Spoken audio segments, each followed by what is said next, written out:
కల్తీ మద్యంతో జగన్ వేలాది మంది ప్రాణాలు తీశారన్నారు మంత్రి కొల్లు రవీంద్ర.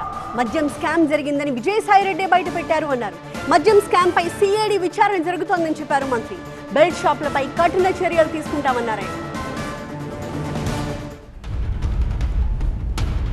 షాప్స్ని ప్రభుత్వమే నిర్వహించే విధంగా గవర్నమెంట్ షాప్స్ అని చెప్పి మరి చేసినటువంటి విధానం వల్ల, అదే కాకుండా డిస్టిలరీస్ని మొత్తాన్ని కూడా హస్తగతం చేసుకోవటం, మల్టీనేషనల్ కంపెనీ బ్రాండ్స్ అన్నింటినీ కూడా ఉక్కుపాదం మోపి వాటిని అణిచేయటం, కేవలం వాళ్ళకు సంబంధించినటువంటి కంపెనీలకి మొత్తం రాష్ట్రంలో ఉన్నటువంటి ఆ బ్రాండ్ మాత్రమే అవైలబిలిటీ ఉండే విధంగా ఏర్పాటు చేయటం. దీనివల్ల ప్రభుత్వం ఆదాయం కోల్పోయింది, ప్రజల ఆరోగ్యం కోల్పోయారు.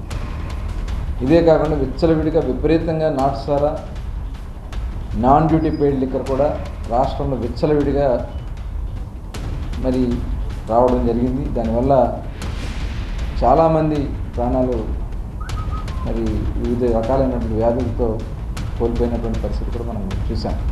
సిఐడి ఎంక్వైరీ కూడా జరుగుతుంది. గతంలో వాళ్ళు చేసినటువంటి అవకతవకలు ఏ రకంగా